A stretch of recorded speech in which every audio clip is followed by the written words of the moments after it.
Hello दोस्तों, स्वागत है आप सबका अपने यूट्यूब चैनल मैथ्स माध्यम में। आई होप आप सब अच्छे होंगे और अपना ध्यान रख रहे होंगे। तो आज हम करेंगे दिल्ली पुलिस कांस्टेबल 2020 27 नवंबर की सेकेंड शिफ्ट। ठीक है, तो चलते हैं हम अपने क्वेश्चन की तरफ। तो पहला क्वेश्चन ये रहा कि उस समचतुर्भुज का क्षेत्रफल सेंटीमीटर स्क्वायर में कितना होगा जिसकी भुजा 10 सेंटीमीटर और छोटा विकर्ण 12 सेंटीमीटर है। समचतुर्भुज का मतलब जिसकी चारों भुजाएं समान हो ना। ये 10 है तो ये भी 10 होगी, ये भी 10 होगी एंड देन ये भी 10 होगी। ठीक है, अब एक विकर्ण, छोटा विकर्ण 10 सेंटीमीटर का है। ठीक है, जो विकर्ण होते हैं आपस में बराबर हिस्सों में काटते हैं। ठीक है, तो अगर ये 10 सेंटीमीटर एक का है तो ये दोनों बराबर हिस्से में काटेंगे तो 5 हो जाए, सॉरी 12 सेंटीमीटर का है ना, तो ये 6 हो जाएगा और ये भी 6 हो जाएगा। ठीक है, 6 6 12 हो जाएगा। अब हमें करना क्या है, दूसरा विकर्ण निकालना है, तभी क्षेत्रफल निकलेगा, क्योंकि समचतुर्भुज का क्षेत्रफल होता है 1/2 पहला विकर्ण गुणे दूसरा विकर्ण। ठीक है, D1 इंटू D2।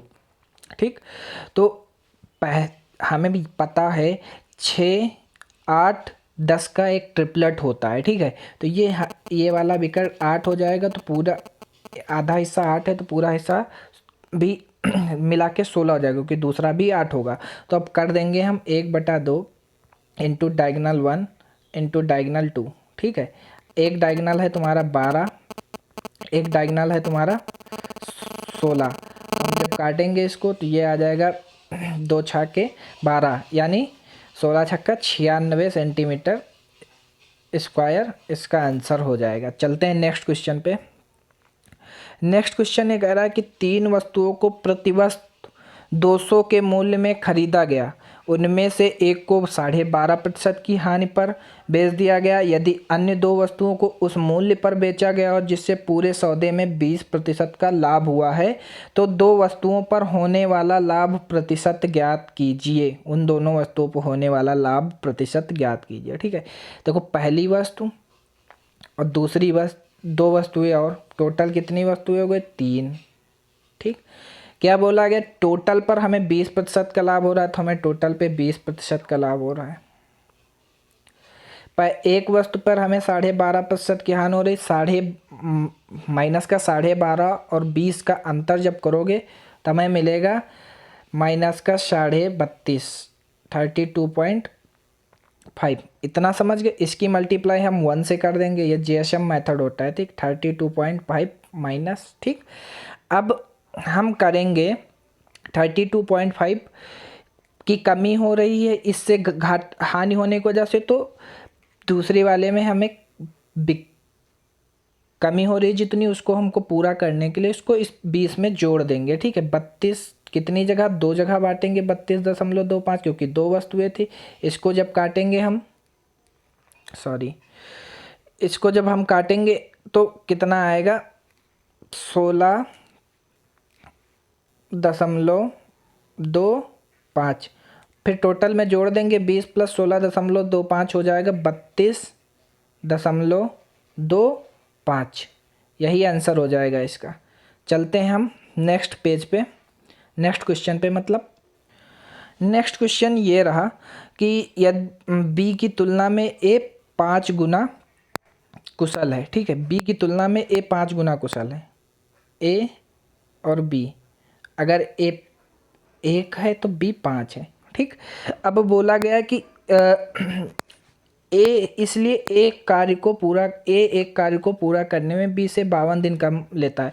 तो इनका जो इफ़िशियंसी का उल्टा जो होता है वो दिनों का अनुपात होता है। तो अगर इसको 1 दिन लग रहा है तो इसको 5 दिन लग रहे हैं। फिर बोला गया 52 दिन कम लेता है, तो यहाँ से कितना दिन कम ले रहा है 4। 4 की वैल्यू हमें दे रखी है 52, 1 की वैल्यू हमारी आ जाएगी 13। अगर ए 13 दिन में काम करता है और बी 13 × 5 = 65 कर देंगे, 65 दिनों में काम करता है। ठीक है, ये आ जाएगा। अगर हमसे बोला गया है कि यदि वे दोनों एक साथ कार्य करें, तो भाई ए की इफ़िशियंसी दे रखी 5, 5 की गुणा जब हम 13 से कर देंगे तो हमारा निकल के आ जाएगा टोटल वर्क। और दोनों की इफ़िशियंसी 5 1 6 टोटल पूछा था, तो 65/6 आ जाएगा। 65/6, ठीक है। जब इसको भाग करेंगे तो हमारा 10 सही 5/6 आंसर निकल के आ जाएगा।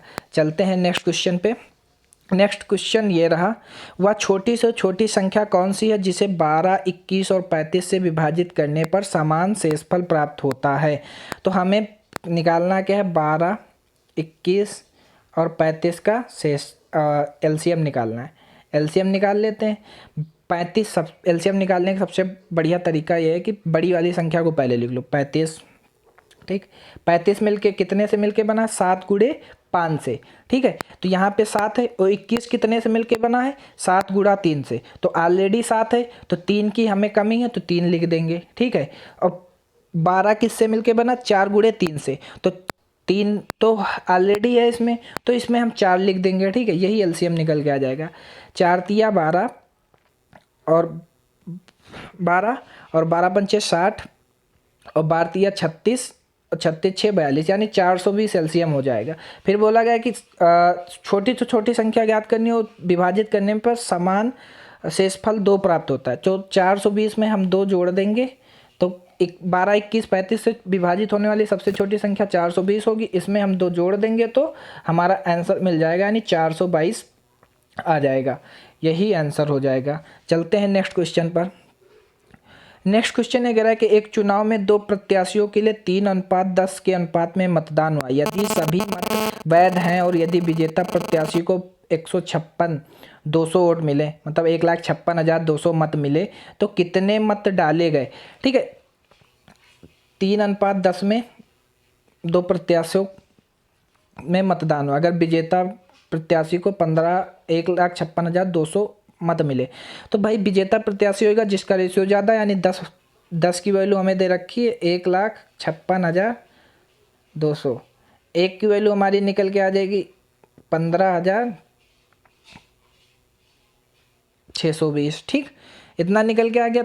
हमें पूछा गया कुल वैल्यू पूछी गई, कुल मत कितने, तो 13 मत होंगे कुल, ठीक है। दोनों का टोटल मिला के 13 होंगे। 13 को जब हम 15,620 से मल्टीप्लाई करेंगे तो हमारा निकल के आ जाएगा, हमारा निकल के आ जाएगा 2,03,060 वोट। ऑप्शन नंबर बी सही हो जाएगा। चलते हैं नेक्स्ट क्वेश्चन पर। नेक्स्ट क्वेश्चन ये कह रहा है कि यदि 2 धनात्मक संख्याओं के वर्गों का योगफल 2,426 है और उनमें से एक संख्या का वर्गमूल 7 है तो दूसरी संख्या ज्ञात कीजिए। तो हम क्या करते हैं, a² + b² का योग हमें दे रखा है कितना, भाई वर्गों का योग दे रखा है 2426। इतना समझ गए। उसमें से बोला क्या गया है कि उनमें से एक संख्या का वर्गमूल 7 है, तो एक संख्या का वर्गमूल यानी रूट a का वर्गमूल हमें दे रखा है 7। इसको जब हम a बराबर निकालेंगे तो दोनों वर्ग तरफ वर्ग कर देंगे, यानी वो a बराबर 49 आ जाएगा। अब क्या करेंगे, ठीक, इतना समझ गए। a का मान हम उसमें रख देंगे a² में 49 के स्क्वायर प्लस b² बराबर 2426 के आ गया। हमें पता है b² बराबर 49 का स्क्वायर होता है 2401। 2426 में से हम 2401 घटा देंगे, 2401, ठीक। इतना समझ गए। तो b² बराबर निकल के आ जाएगा 25, ठीक है। और अगर हम इसका वर्गमूल करेंगे तो b बराबर निकल के आ जाएगा 5, ठीक। यही पूछा था, दूसरी संख्या क्या होगी, यानी ऑप्शन नंबर 1 सही हो जाएगा। चलते हैं नेक्स्ट क्वेश्चन पे। नेक्स्ट क्वेश्चन ये कह रहा है कि ए ने 9,000 की धनराशि 5% साधारण ब्याज पर 3 वर्षों के लिए उधार ली। उसने यह धनराशि 7% साधारण ब्याज पर 3 वर्षों के लिए बी को उधार दे दी। उसे प्राप्त होने वाला लाभ ज्ञात कीजिए। देखो हम रेट ऑफ इंटरेस्ट निकाल लेते हैं, टोटल कितना मिल रहा है भाई, 5% की दर से 3 वर्ष के लिए कितना दिया, तो कितनी रेट ऑफ इंटरेस्ट मिलेगा, 15%, ठीक है। फिर उसने वही राशि 7% की दर से 3 वर्षों के लिए बी को उधार दे दी, तो 7 गुणे 3 बराबर 21%, ठीक है। बोला गया था कितना लाभ होगा, तो 15 और 21 का अंतर निकालेंगे तो 6% का लाभ हो जाएगा, ठीक है। इसको तो हम सीधे 9,000 का 6% निकाल देंगे, बस यही आंसर निकल के आ जाएगा। 9,000 का 6% यानी अपॉन 100, 00 से 00 कैंसिल, और 90 की गुणा हम 6 से करेंगे तो 540 आएगा। यही आंसर हो जाएगा। चलते हैं नेक्स्ट क्वेश्चन पे। नेक्स्ट क्वेश्चन में यह कह रहा है कि एक आयत की लंबाई एक वृत्त की त्रिज्या का 2/5 है। वृत्त की त्रिज्या एक ऐसे वर्ग की भुजा के बराबर है जिसका क्षेत्रफल 4,900 मीटर स्क्वायर है। यदि आयत की चौड़ाई 20 मीटर है तो उसका क्षेत्रफल कितना है। ठीक है, तो बोला क्या गया कि एक वर्ग ऐसे वर्ग के भुजा के बराबर जिसका क्षेत्रफल 4900 मीटर है। ठीक, वर्ग की भुजा होती है ए स्क्वायर, भाई चारों भुजाओं का योग, तो उसका परिमाप होता है वर्ग का, तो भुजा वर्ग का क्षेत्रफल होता है भुजा स्क्वायर, यानी ए स्क्वायर बराबर 4900 आ जाएगा। जब इसका हम वर्गमूल निकालेंगे तो ए बराबर निकल के आ जाएगा 70। ठीक है, ए बराबर 70 निकल के आ जाएगा। अब ये बोला गया था कि वृत्त की त्रिज्या और भुजा वर्ग की भुजा दोनों बराबर हैं, ए बराबर आर बराबर 70 के। ठीक है भाई, वृत्त की त्रिज्या और वर्ग की भुजा दोनों बराबर हैं आपस में। अब बोला गया है कि एक आयत की लंबाई एक त्रिज्या का 2/5 है। ठीक, वृत्त की त्रिज्या का 2/5 है, तो हम आयत की लंबाई निकालने के लिए क्या करेंगे, लेंथ 70 का हम 2/5 निकाल देंगे तो निकल के आ जाएगा 14 पंचे 76 और 14 दूना 28, यानी आयत की लंबाई निकल के आ गई 28। यदि आयत की चौड़ाई 20 मीटर है तो इसका क्षेत्रफल कितना होगा। नेक्स्ट पेज पे बताते हैं। अगर आयत की चौड़ाई 20 मीटर दे रखी है तो आयत का क्षेत्रफल क्या होगा। आयत का जो क्षेत्रफल होता है वो होता है लंबाई इंटू चौड़ाई। लंबाई तुम्हारी 28 निकल के आई है, चौड़ाई तुम्हारी 20 निकल के आई है, इन दोनों की मल्टीप्लाई करेंगे आपस में तो 560 मीटर स्क्वायर क्षेत्रफल निकल के आ जाएगा। चलते हैं नेक्स्ट क्वेश्चन पे। नेक्स्ट क्वेश्चन ये कह रहा है कि 5.75 plus 5/7 of 28 minus 4.5 3/4 of 15.8 minus 3.4 plus 5 गुणे 2.39। ठीक है, तो हम सॉल्व कहाँ से करेंगे, ऊपर सॉल्व करते हैं। भाई कितना दे रखा है, 5.75 गुणे, भाई इसको हम काट देते हैं 7 चौके 28। इतना समझ गए, 7 चौके 28 जब काटेंगे तो इसकी कोई ज़रूरत नहीं, हम सीधा यहाँ से लिख लेते हैं प्लस 7 चौके 28। जब इसको काटेंगे और 5 से मल्टीप्लाई करेंगे तो 5 चौके 20 माइनस 4.5, इतना आ गया। नीचे यही करते हैं 3/4 ऑफ लगा है, इंटू लगा देंगे। 15.8 में से 3.4 घटाएंगे तो हमारा निकल के आ जाएगा भाई 8 में से 4 गए यानी 4 पॉइंट लगा देंगे। 15 में से 3 गए यानी 12.4 प्लस 5 की गुणा हम 2.39 से करेंगे तो हमारा निकल के आ जाएगा 11.95। ठीक, इतना समझ गए। अब इसको हम 4 से काट देंगे तो कितना आ जाएगा 3.1। अब ऊपर आ जाएगा पूरा जोड़ के 21.25। ठीक है, जोड़ घटा के भाई 20 5 25 25.75 आ जाएगा, और 25.75 से 4.5 घटाएंगे तो 21.25 निकल के आ जाएगा। आ गया 21.25 आया। नीचे भी हम करेंगे तो ये आ जाएगा 3.31 से 3 की गुणा करेंगे तो 9.3 प्लस 11.95। फिर दोनों को जोड़ेंगे नीचे वाले को 21.25 और नीचे भी इतना ही आ जाएगा 21.25। जब हम दोनों को काटेंगे तो हमारा आंसर निकल के आ जाएगा 1। ठीक है, यही आंसर हो जाएगा। चलते हैं नेक्स्ट क्वेश्चन पे। क्वेश्चन है कि चीनी की कीमत में प्रति किग्रा 25% की कमी होने के कारण राधा 1200 में 10 केजी अधिक चीनी खरीद सकती है। चीनी की प्रति केजी मूल्य कीमत क्या होगी। ठीक है, जो 25% की फ्रैक्शन होती है 1/4, 25% की जो फ्रैक्शन होती है वो होती है 1/4। ठीक, पहले की चीनी की कीमत 4 रुपये थी, अब कीमत हो गई 3 रुपये घट के, ठीक है। इसका जो खपत का रेशियो होता है मूल्य के बराबर उल्टा होता है, तो 3:4 के अनुपात में एक्सपेंड करता है, खपत करता है चीनी को, ठीक है। अब बोला गया कि वो कमी होने के कारण 10 केजी अधिक चीनी खरीद सकती है, तो एक की वॉल्यूम 10 केजी, ठीक है। तो पहले कितनी चीनी खरीदता था? 30 केजी, 3 की वैल्यू 30, तो पहली मूल कीमत ही पूछी है, तो 1200 रुपये में, तो 1200 को हम 30 से भाग कर देंगे तो हमारी मूल कीमत निकल के आ जाएगी 30 चौके 120, यानी 40 रुपये जो है मूल कीमत प्रति केजी थी, ठीक। अगर वर्तमान की पूछता तो 10 चौके 40, 40 केजी चीनी खरीद रहा है 1200 रुपये में, तो 40 से भाग कर देते तो 30 रुपये आ जाता। चलते हैं नेक्स्ट क्वेश्चन पे। नेक्स्ट क्वेश्चन है, कह रहा है कि यदि किसी वृत्त की त्रिज्या में 10% की वृद्धि की जाए तो क्षेत्रफल में कितने प्रतिशत की वृद्धि होती है? तो इसमें सीधा डायरेक्ट लगाते हैं हम 2a + a²/100, ठीक। a की वैल्यू 10 ले लेंगे तो 10 दूना 20 प्लस 10 का स्क्वायर करेंगे 100/100, इसको काटेंगे 1, यानी 20 + 21% की वृद्धि होगी अगर 10% की वृद्धि हो रही त्रिज्या में, तो ठीक क्षेत्रफल में 21% की वृद्धि होगी। चलते हैं नेक्स्ट क्वेश्चन पे। नेक्स्ट क्वेश्चन है, कह रहा है कि एक दुकानदार अपनी वस्तुओं पर क्रय मूल्य से 20% अधिक मूल्य अंकित करता है। वह उनमें से 3/4 वस्तुओं को अंकित मूल्य पर बेच देता है और शेष को अंकित मूल्य पर 30% की छूट देकर बेचता है।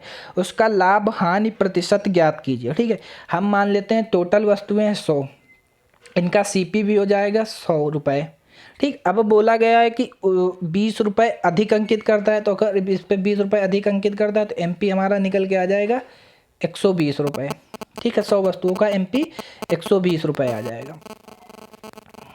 ये आ गया MP, ये आ गया तुम्हारा CP, ठीक।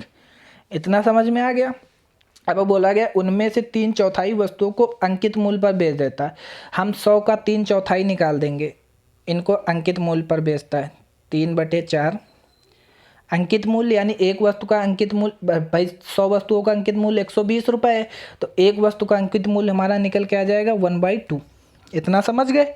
100 से भाग करेंगे तो ये आ जाएगा तुम्हारा 25, और 25 दिया 75, और 75 की गुणा जब हम 1/2 से करेंगे तो हमारा 90 रुपये आ जाएगा। 3/4 3/4 वस्तुओं को बेचा जाता है, तो 90 रुपये में बेचा जाता है।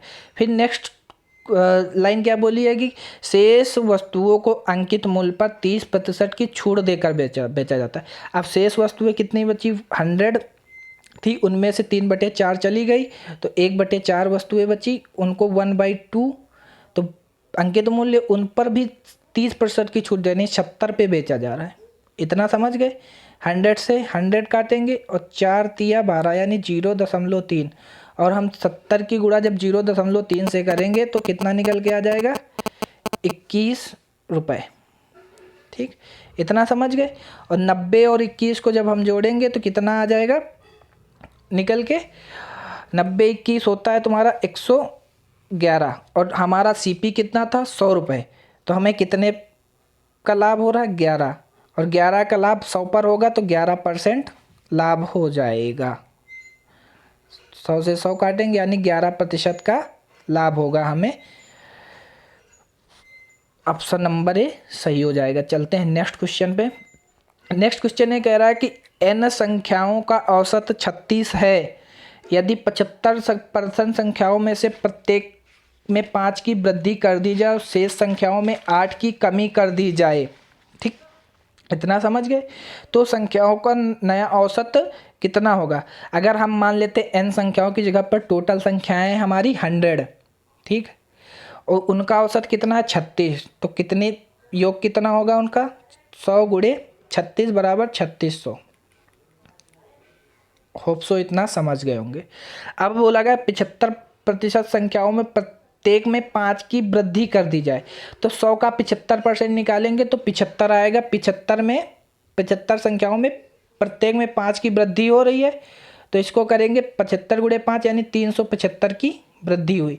फिर बोला गया कि शेष संख्याओं में 8 की कमी कर दी जाए। भाई 100 संख्याएं थी, उसमें से 75% में 5 की कमी हो गई, यानी 75 संख्याओं में 5 की कमी।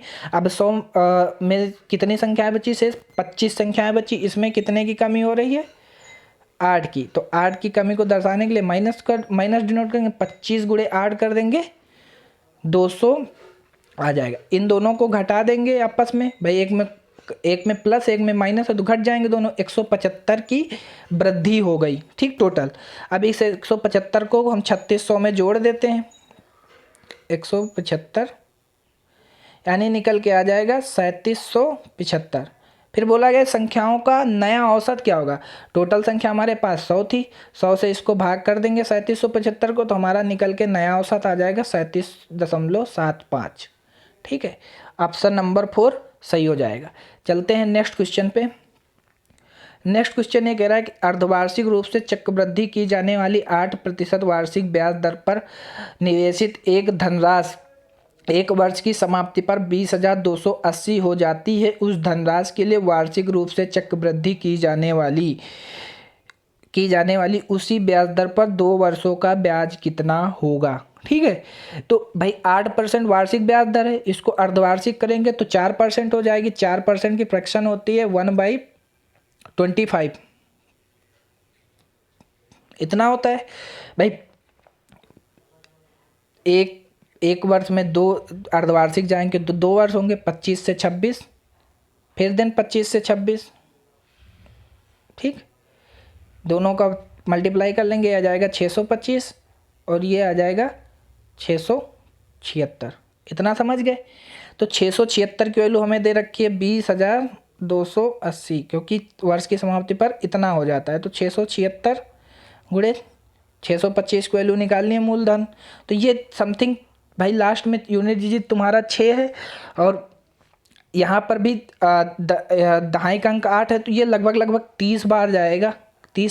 30 बार जाएगा। इस 676 में 30 की गुणा करेंगे तो 20,280 मिलेगा, क्योंकि लास्ट में जीरो है तो जीरो लाने के लिए एक ऐसी संख्या होगी जो जीरो होगी, उसके बाद यूनिट डिजिट दहाई का अंक 8 लाने के लिए 6 में तो 3 की मल्टीप्लाई करेंगे तो 30 बार जाएगा। 30 की गुणा जब हम 625 से करेंगे तो हमारा निकल के मूलधन आ जाएगा 18,750 रुपये।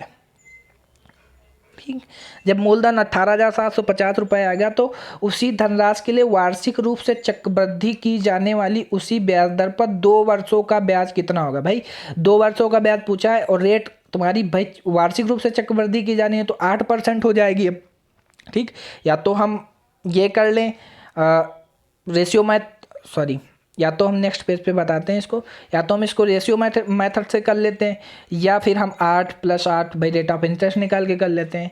ठीक है, तो मैं रेशियो मेथड बता देता हूँ। रेट ऑफ इंटरेस्ट निकाल लेना, टोटल रेट ऑफ इंटरेस्ट भाई 2 वर्ष का कितना होगा 8% की रेट से, तो 8 + 8 × 8/100 करोगे तो ये 16.64 आएगा। 18,750 का तुम 16.64 निकाल दोगे तो तुम्हारा निकल के आ जाएगा 3,120 रुपये चक्रवृद्धि ब्याज। इतना तुम निकाल लेना, मैं रेशियो मेथड से बता दूंगा। भाई 8% की फ्रैक्शन होती है कितनी? 2/25, तो ये हो जाएगा 25 से 27, यहाँ भी 25 से 27, ठीक, ये हो जाएगा 625, ये आ जाएगा तुम्हारा 27,729। टोटल कितना आ जाएगा? इसका अंतर कितना आ जाएगा? जो इसका अंतर होगा वही चक्रवृद्धि ब्याज होगा 104। भाई 1 यूनिट की वैल्यू 30 दे रखी, तो 104 यूनिट की वैल्यू हमारी निकालनी है, तो 30 से गुणा कर देंगे इसको, तो ये आ जाएगा तुम्हारा 18,750 रुपये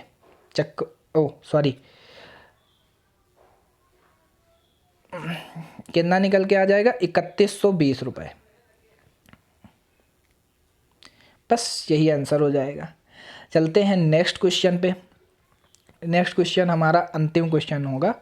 एक रेलगाड़ी 400 किलोमीटर की दूरी को एक समान चाल से तय करती, यदि उसकी चाल 10 किलोमीटर प्रति घंटा अधिक होती तो उसे वह दूरी को तय करने में 2 घंटे कम समय लगता है। रेलगाड़ी की चाल किलोमीटर प्रति घंटा में कितनी होगी? इसको ना हिट एंड ट्रायल मेथड से करो, यानी आप बाई ऑप्शन जाओ। ठीक है, ऐसे करोगे तो मैं तुमको बता देता हूँ लिख के, बाकी सॉल्व कर लेना, बाकी मैं ऑप्शन से ही जाऊँगा इसको।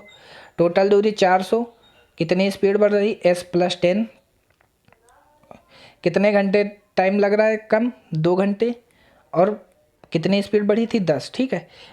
इसको ऐसे करना है, यानी इसको यहाँ पे करेंगे 200 और 200 की मल्टीप्लाई के 10 से करेंगे, ठीक है। 10 कितना हो जाएगा 2000, ठीक। ये आ जाएगा S प्लस 10, ठीक। अब हमें S का ऐसा मान ज्ञात करना जो मल्टीप्लाई करने पर अंदर प्लस 10 करने पर मल्टीप्लाई करने पर दोनों को मिला के 2000 आ जाए। तो हम S बराबर रख देते हैं 40, ठीक। 40 और अंदर भी क्या कहते हैं 40 10 50 हो जाएगा। तो ये निकल के आ जाएगा तुम्हारा 50 और 40 का मल्टीप्लाई 2000 होता है, यानी ऑप्शन नंबर 4 सही हो जाएगा। ऐसे बाई ऑप्शन डायरेक्ट करोगे, 400 को 40 से भाग करोगे यानी 10 घंटे आएगा। फिर 10 की वृद्धि कर देते हो तो 50 आ जाएगा। 50 को तुम 400 को तुम 50 से भाग करोगे, 8 घंटे आ जाएगा। दोनों का अंतर निकाल लो भाई, कम दो, पहले 10 घंटे लगते थे अब 8 घंटे लगते हैं, यानी 2 घंटे का कम समय लग रहा है। बस ये तुरंत हो जाएगा ऐसे क्वेश्चन, ठीक है। तो क्लास कैसी लगी और ज़रूर बताना कि आज क्वेश्चन की क्लियरिटी कैसी है, क्योंकि कल किसी ने कमेंट किया था कि क्वेश्चन क्लियर नहीं दिखता है। तो क्लास कैसी लगी और क्वेश्चन सही से दिख रहे थे या नहीं, कमेंट करके ज़रूर बताइएगा, ठीक। तो thank you so much all of you and bye bye, take care.